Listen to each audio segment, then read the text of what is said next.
end of the Civil War in 1865, the United States sent its war-hardened soldiers on a crusade to settle the West.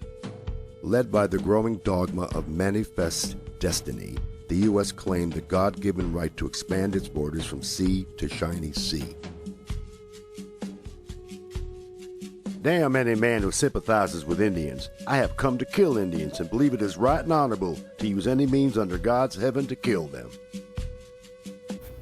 Shalom, I give all honor, glory, and praises to Yahweh, Ba'ashem, Yahushai, Ba'ashem, Rakakudash. I give double honors to our apostles and elders of Great Millstone. Salutations to all you sincere brothers pushing his word out across the four corners of the earth. The title of this lesson, The Murderer Rising with the Light. This is pursuant to the book of Job 24 and 14. The murderer rising with the light killeth the poor and needy, and in the night is as a thief. So you go and look into the Hebrew word for murderer. It says, Strong's H 7523, Ratsach. And it states, to dash in pieces, i.e. kill a human being, especially to murder, put to death, kill, manslayer, murderer. And it states slayer, murderer, murder, slaying, manslayer. So that made me think through the spirit, who can that slayer be? And this is the book of Genesis 27:38. And Esau said unto his father, hast thou but one blessing? My father, bless me, even me also, O my father. And Esau lifted up his voice and wept. And you go into the word blessing, it goes into a divine benediction or gift. Verse 39, and Isaac his father answered and said unto him, behold, thy dwelling should be the fatness of the earth and of the dew of heaven from above. Verse 40, and by thy sword shalt thou live, and shalt serve thy brother, and it shall come to pass when thou shalt have the dominion, that thou shalt break his yoke from off thy neck. Verse 41, and Esau hated Jacob because of the blessing wherewith his father blessed him. And Esau said in his heart, the days of mourning for my father are at hand, then will I slay my brother Jacob. So there go that word again, slay. So that manslayer or that murderer is referring to Esau, which is the biblical identity for the so-called Caucasian race today.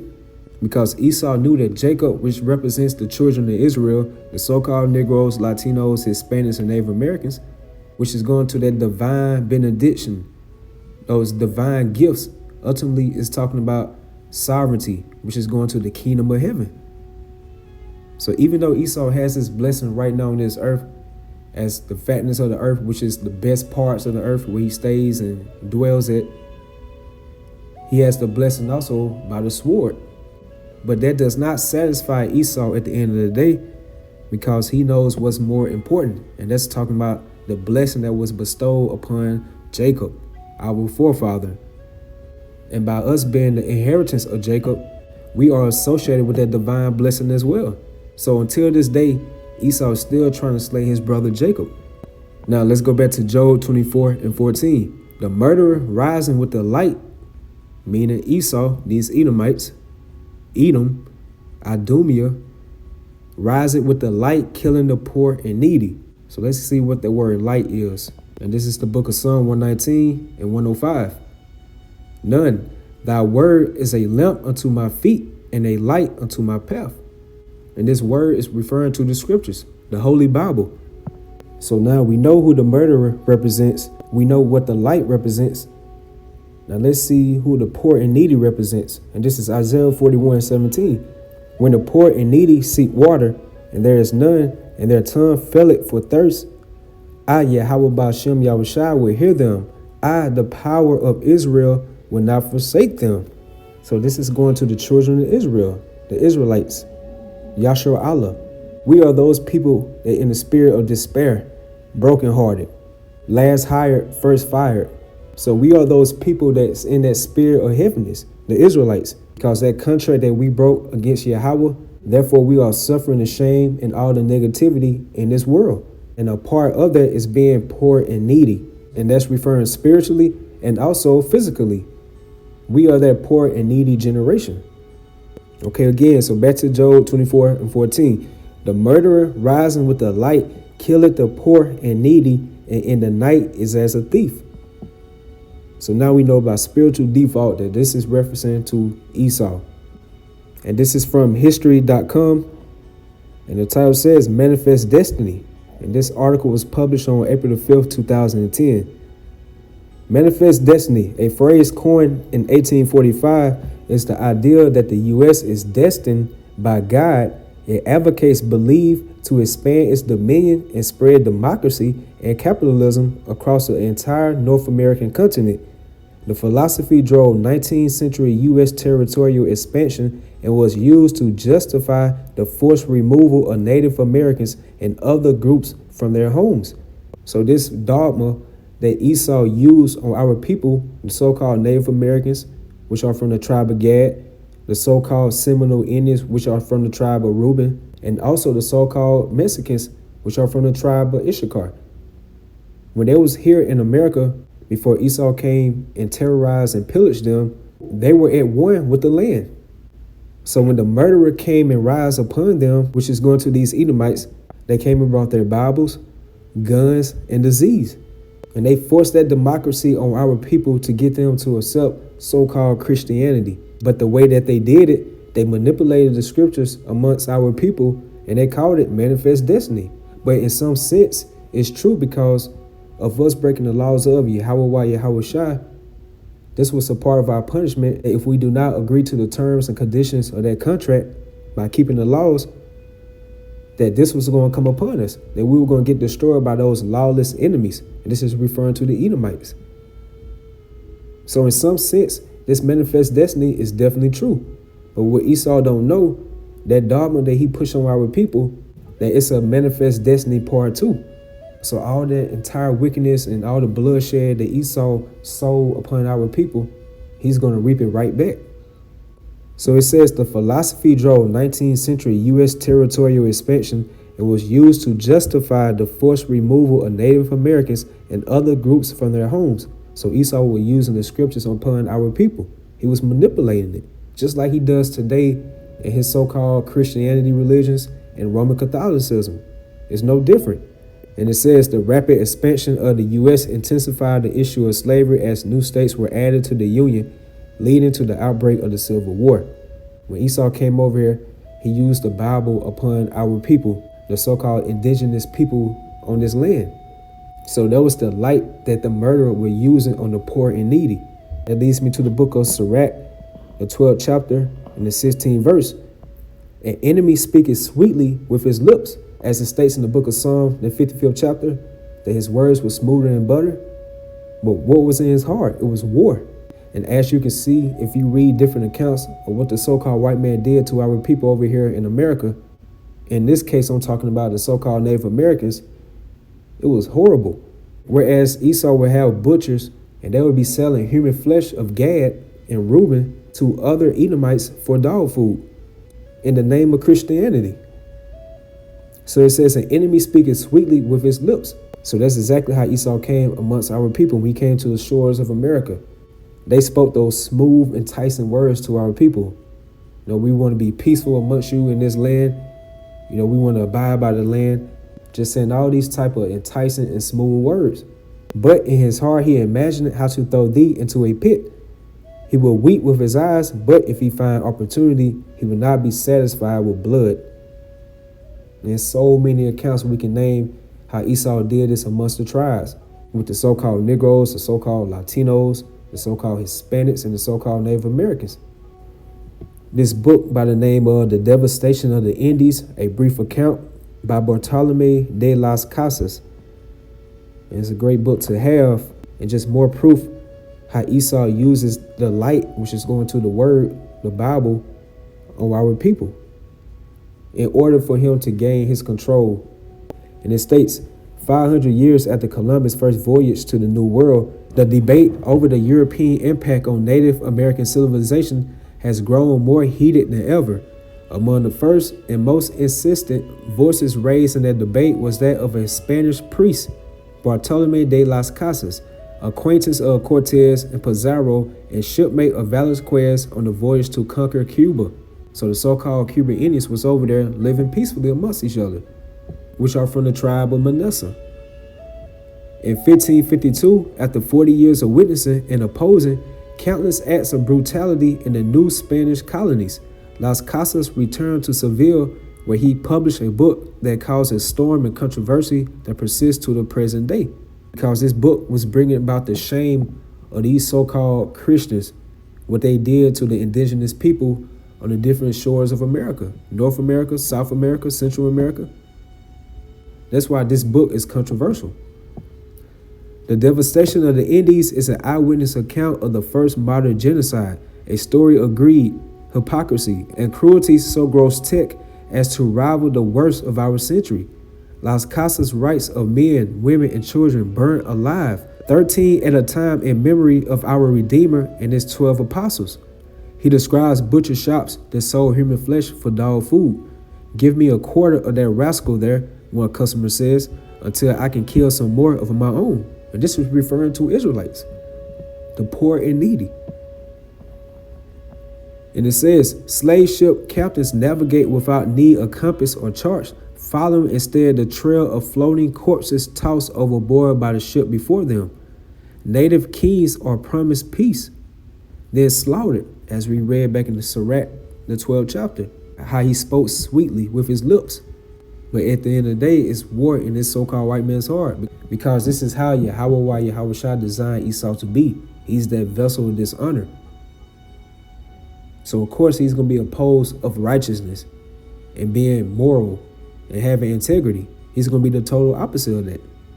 Whole families hang themselves in despair. Once fertile islands are turned to desert, the wealth of nations plundered, millions killed outright, whole peoples annihilated.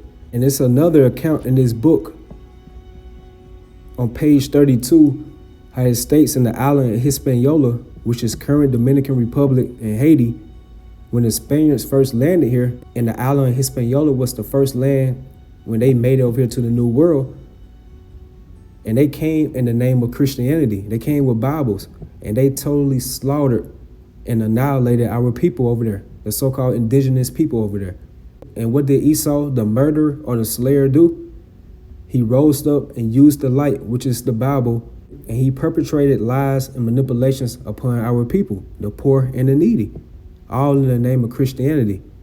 Then over here in the U.S., they coined it as manifest destiny, but they used the Bible as well. So as you can see, this is what our forefather Job was saying in the spirit. Job 24:14, the murderer rising with the light killeth the poor and needy, and in the night is as a thief. So Esau stole this whole landmass and many other countries as well, manipulated the scriptures upon our people in order to gain control. For example, on the movie Book of Eli, when the guy stated that he need that book, referencing the Bible, and the other Edomite stated it's just an effing book. And the Edomite scolded him for that. He said it's not an effing book. It's a weapon. He was just going to how he can use it for control on the people. So just think about where that concept really came from. It came from when these Edomites came over here to the New World. But ultimately, it was manifest destiny played out by Yahweh Ba'ashem Yahushai for us going off. And that was our punishment. And that was the true judgment that Yahweh Yahushai put upon our people. But at the end of the day, it's always light at the end of that tunnel, especially for our people. So what these Edomites and these other nations do not know, there is a certain thing called Manifest Destiny Part 2. And with that, I hope y'all was edified. Y'all stay strong. Shalom. Unable to obtain the required 3/4 consent, the U.S. seized the Black Hills with an act of Congress in violation of the 1868 Treaty of Fort Laramie. Incensed by the illegal seizure, negotiator for the U.S. Henry Benjamin Whipple wrote, "I know of no other instance in history where a great nation has so shamefully violated its oath. Our country must forever bear the disgrace and suffer the retribution of its wrongdoings. Our children's children will tell the sad story in hushed tones and wonder how their fathers dared so to trample on justice and trifle with God." After breaking treaties, seizing native lands, and destroying our system of life, the U.S. government introduced another element of the genocide of Turtle Island's indigenous people: assimilation.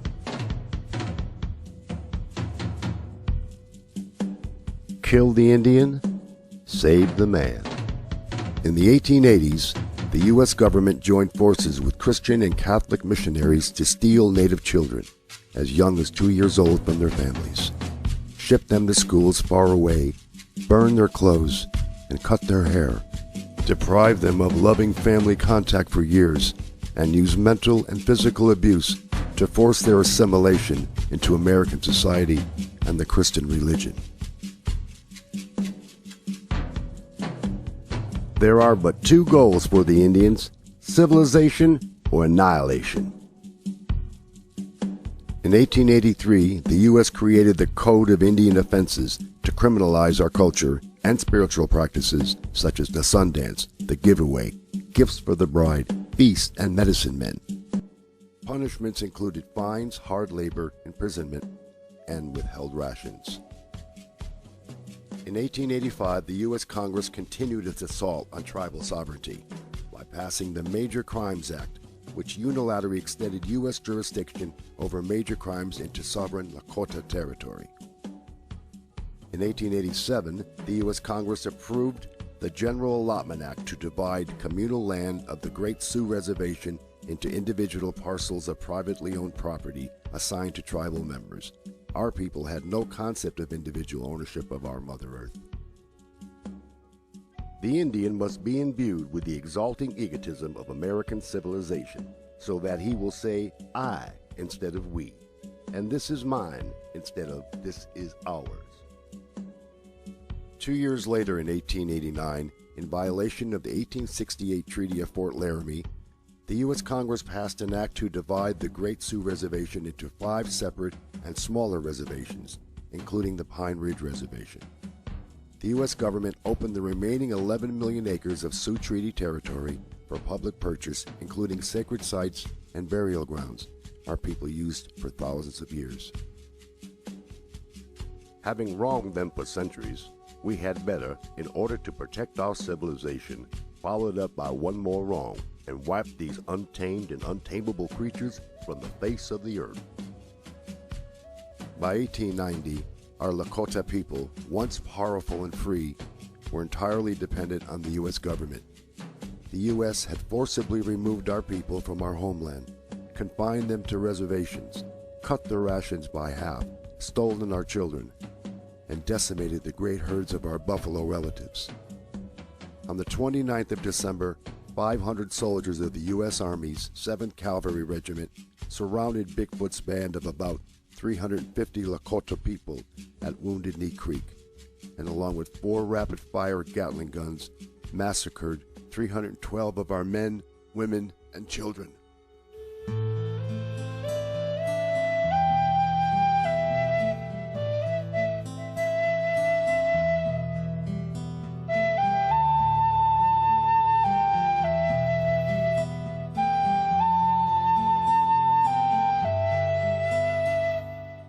Our people know Wounded Knee as a massacre. The U.S. government calls it a battle. 23 U.S. troops were awarded the Medal of Honor.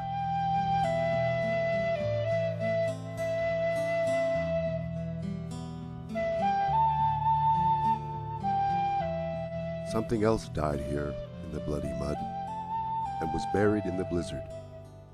A people's dreams died here. It was a beautiful dream. The nation's hoop is broken and scattered. There is no center any longer, and the sacred tree is dead.